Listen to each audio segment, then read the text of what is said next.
तो दोस्तों part number 4 में आपका स्वागत है। और इसके बाद पार्ट नंबर 5 बनाऊंगा, वो भी बहुत छोटा होने वाला है। ठीक है, एक टेबल पढ़ानी है, उसमें मैंने टेबल के थ्रू में 1.5-2 पेज का कंटेंट समझाने वाला हूँ। टेबल बनाऊंगा, ठीक है, एक चार्ट टाइप का बनाऊंगा ताकि आपको समझाने में मुझे काफी आसानी हो और आपको भी समझने में काफी आसानी हो, एक टेबल टाइप की। ठीक है, चलो अभी पार्ट नंबर 4 की बात कर लेते हैं, उपभोक्ता संरक्षण। ठीक है, पार्ट नंबर 1, 2, 3 आपको समझ में आ गए होंगे जहां तक है। पार्ट नंबर 4 में देखो स्टार्टिंग क्या है, नीचे से पढ़ते हैं बेटा। सबसे पहले शिकायत कौन दर्ज करवा सकता है, यहां से स्टार्ट करते हैं कि शिकायत जो है वो कौन दर्ज करवा सकता है, कौन कौन शिकायत दर्ज करवा सकता है। तो उसमें सबसे पहला है उपभोक्ता। उपभोक्ता जैसे हम हो गए, या अगर मान लो मैंने कोई गुड्स खरीदा और वो गुड्स बेकार निकल जाता है तो मेरे पे राइट है कि मैं शिकायत कर सकता हूं। ठीक है ना, तो उपभोक्ता शिकायत दर्ज करवा सकता है, पॉइंट नंबर 1। पॉइंट नंबर 2, पंजीकृत यानी रजिस्टर्ड या फिर मान्यता प्राप्त बोल सकते हो उपभोक्ता संघ। संघ मतलब एसोसिएशन। ठीक है, तो जो मान्यता प्राप्त उपभोक्ता संघ है वो करवा सकता है, 2 हो गए। नंबर 3, केंद्र सरकार और राज्य सरकार कर सकती है। नंबर 4, वयस्क की स्थिति में। ठीक है, अवयस्क का मतलब होता है जो माइनर है, 18 साल से छोटा है, जो छोटा है उसकी स्थिति में उसके माता पिता या कोई कानूनी संरक्षक क्या कर सकता है, जो शिकायत है वो दर्ज कर सकता है। ठीक है, तो कितने पॉइंट हो गए। पहला, उपभोक्ता शिकायत दर्ज कर सकता है। पंजीकृत या फिर मान्यता प्राप्त उपभोक्ता संघ यानी एसोसिएशन कर सकता है।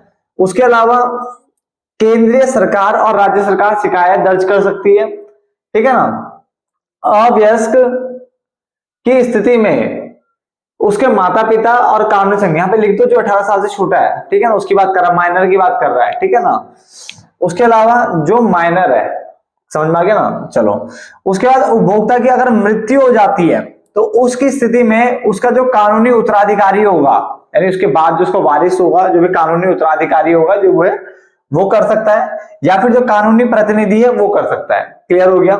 और आदि मतलब और भी एक आध हो सकते हैं। ठीक है, बट बाकी 5 मिनट आपको याद रखना है। पहला, उपभोक्ता कौन शिकायत दर्ज करवा सकता है, तो उपभोक्ता शिकायत दर्ज करवा सकता है। पॉइंट नंबर 2, पंजीकृत या मान्यता प्राप्त जो उपभोक्ता है वो शिकायत दर्ज करवा सकता है।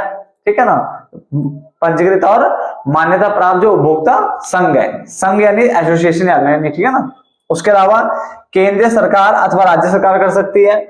अवयस्क की स्थिति में उसके माता पिता या जो भी कानूनी संरक्षक होगा उसका, ठीक है ना, वो केयर टेकर टाइप का वो कर सकता है। उपभोक्ता की मृत्यु अगर हो जाती है तो उसका जो वारिस एंड ऑल है वो कर सकता है। आसान सा था पॉइंट। उसके बाद आता है कि जो शिकायत निपटारा अवधि है, शिकायत निपटारा अवधि यानी कंप्लेंट डिस्पोजल पीरियड, यानी कंप्लेंट को कितने टाइम में खत्म कर देना है। ठीक है ना, तो उसने कहा सामान्य स्थिति में और विशेष स्थिति में। सामान्य स्थिति में अधिकतम सीमा जो है 3 महीने की है, याद रखना। नोटिस से 3 महीने के अंदर अंदर आपको खत्म करना होता है ये जो केस है। ठीक है ना, कंप्लेंट जो है खत्म करनी होती है। ठीक है ना, उसके अलावा अगर विशेष स्थिति है तो अगर आपको लगता है कि वस्तु का टेस्ट वेस्ट करवाना है, कुछ जांच वाच करवानी पड़ेगी तो टाइम लगेगा, तो ऐसी स्थिति में 5 महीने का आपको टाइम दिया हुआ है। अधिकतम टाइम है, इससे ज्यादा टाइम नहीं मिलेगा, ये मैक्सिमम है। इससे अंदर अंदर ही आपको निपटाना है सारा। ठीक है ना, तो शिकायत निपटारा अवधि में हमारे पास सामान्य स्थिति और विशेष स्थिति। सामान्य स्थिति में अधिकतम सीमा नोटिस से 3 महीने तक की है, और दूसरे में कितनी है, अगर आपको लगता है वस्तु का टेस्ट करवाना है, जांच वाच करवानी है, ऐसे में अधिकतम सीमा जो है 5 महीने की दे रखी है। क्लियर हो गया। चलो अब बात करते हैं, 2 पॉइंट हमारे रह गए हैं, उसके बाद ये वाला पार्ट भी खत्म हो जाएगा। कुछ बड़े बड़े पार्ट है इसमें, खाली छोटे छोटे ही है। हाँ, बट ये कि जो पार्ट नंबर 5 वो इंपोर्टेंट होने वाला है। क्लियर हो गया।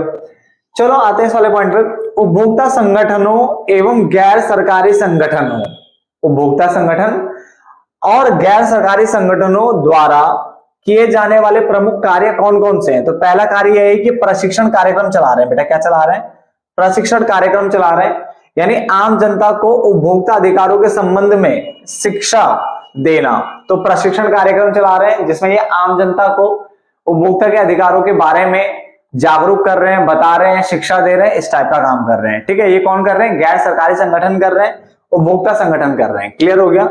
उसके अलावा इसने बोला उपयुक्त उपभोक्ता न्यायालय में, यानी कौन से वाले न्यायालय में, ठीक है, उपभोक्ता की ओर से आपको शिकायत करनी वो ये देख लेते हैं।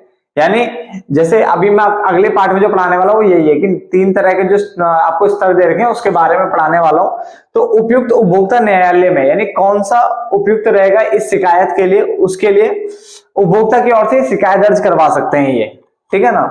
साथ ही साथ ये उपभोक्ता के अलावा जन साधारण की ओर से भी शिकायत दर्ज करवा सकते हैं, यानी किसी भी आम पब्लिक की ओर से ये शिकायत दर्ज करवा सकते हैं। जैसे मान लो मुझे नहीं पता या फिर मैं डर रहा हूं तो मेरी ओर से कर लेंगे, ठीक है ना। उपभोक्ताओं को प्रोत्साहित कर लेते हैं, इनको कानूनी सहायता प्रदान करते हैं, ठीक है ना। और उपभोक्ताओं के लिए प्रकाशन या पत्रिकाएं जारी करते रहते हैं। एक जैसे मान लो कोई भी छोटी पत्रिका ये सब निकालते रहेंगे ताकि उपभोक्ता उनको पढ़े, उनमें अपने अधिकार, उनसे उपभोक्ता को शिक्षित करे ताकि उपभोक्ता अपने अधिकारों को पहचाने। ये सब कुछ काम ही करते हैं, ठीक है ना। तो बड़े सिंपल से पहला प्रशिक्षण कार्यक्रम यानी आम जनता को उपभोक्ता अधिकारों के संबंध में शिक्षा प्रदान करना, शिक्षा देना। दूसरा, उपयुक्त उपभोक्ता न्यायालयों में उपभोक्ता की ओर से शिकायत दर्ज कराना। इवन जन साधारण नॉर्मल किसी भी पब्लिक किसी भी बंदे की ओर से शिकायत दर्ज करवा सकते हैं। उपभोक्ता जन साधारण, ठीक है ना। उपभोक्ता को प्रोत्साहित, क्या लिखा हुआ, उपभोक्ता को प्रोत्साहित करने का ये काम करते हैं। उसके अलावा उपभोक्ता को कानूनी सहायता ये क्या करते हैं, प्रदान करते हैं। उपभोक्ताओं को कानूनी सहायता ये प्रदान करते हैं। साथ ही साथ उपभोक्ताओं के लिए प्रकाशन या पत्रिकाएं जो होती है, जैसे छोटी पुस्तकें हो गई, ठीक है, विशेष लेख ये करते हैं। समझ में आ गया। चलो अब आते हैं आगे बेटा। देखो यह 1 पॉइंट, 2 पॉइंट और 3 पॉइंट, ये 3 पॉइंट तो आपको समझ में आ गए होंगे। देखो आपको ही पता है ये चैप्टर बहुत आसान सा है, ठीक है ना। कुछ ज्यादा खास इसमें ऐसा है नहीं कि हमें ज्यादा दिमाग लगाना पड़ेगा। एक बार अगर आपने 1-2 बार सुन भी लोगे तो भी ये पल्ले पड़ जाएगा आराम से चैप्टर। और छोटे छोटे पार्ट से, कुछ ज्यादा बड़े पार्ट से बनाए भी नहीं है। अब लास्ट पॉइंट है, देखो अभी 10 मिनट से पहले वीडियो खत्म होने वाली है।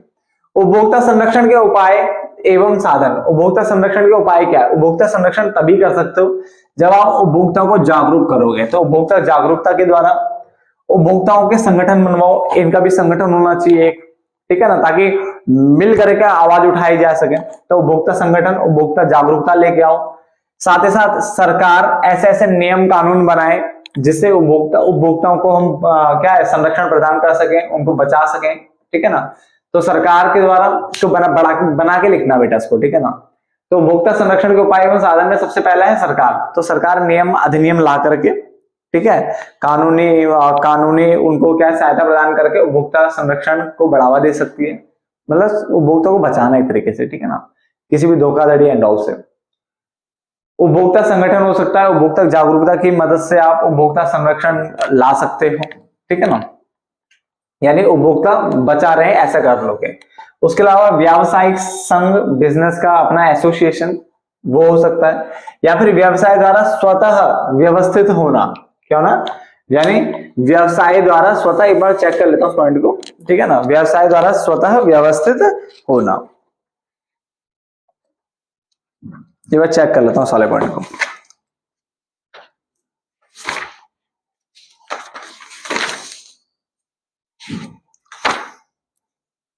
हाँ सही है,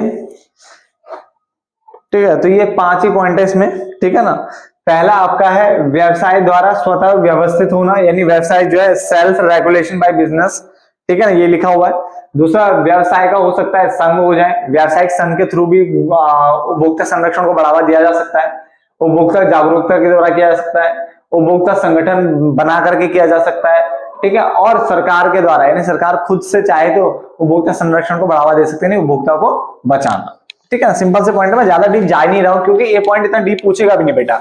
और अगर पूछ लिया तो आपको 5 पॉइंट पता है, 4 पॉइंट अगर आप 4 पॉइंट भी याद रख लोगे तो 2 लाइन बना के लिखो। जैसे सपोज करो कोई भी पॉइंट जो सरकार मैंने समझाई दिया, वैसे तो कि सरकार उपभोक्ता संरक्षण को बढ़ाने में बहुत मददगार हो सकती है अगर सरकार ऐसे नियम अधिनियम बनाए जो कि कंज्यूमर को क्या है, धोखाधड़ी या किसी भी प्रकार की जो है दिक्कतों से बचाए। तो इस टाइप के काम कर सकते हैं। ऐसी उपभोक्ता जागरूकता हो सकता है, ठीक है, व्यवसाय संघ हो सकता है, कोई भी पॉइंट हो सकता है, ठीक है। जाने बेकार है डीप में, ये ऊपर से पढ़ सकते हो आप ये वाला पॉइंट, ठीक है ना।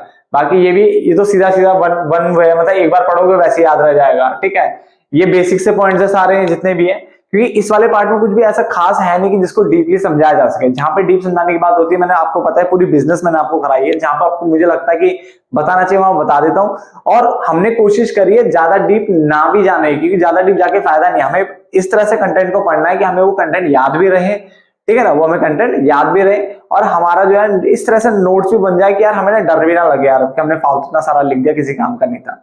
हमने सारे काम की चीजें लिखी है, प्रॉपर लिखा है, पूरा कंटेंट है, कुछ भी छोड़ा हमने है नहीं, आपको बताइए हमने छोड़ा कुछ भी नहीं है। फिर भी देखो अब पांचवें पार्ट में मिलूंगा, वो शायद 5-7 मिनट की वो भी वीडियो ऐसी कुछ होगी, उसको निपटाएंगे हम फटाफट से, और जैसे वो निपटेगी फिर हम देखेंगे कुछ हम एक्स्ट्रा में क्या कर सकते हैं। क्लियर है ना, नोट डाउन कर लो से, ठीक है ना। इसमें जो इस वाले में जो इंपॉर्टेंट है बेटा वो ये वाला इंपॉर्टेंट है कि शिकायत कौन दर्ज करवा सकता है, और ये आपको पता होना चाहिए, ठीक है ना। बाकी बकवास से पॉइंट्स आप एक बार भी पढ़ लोगे तो भी समझ में आ जाएगा। चलो नोट डाउन कर लो।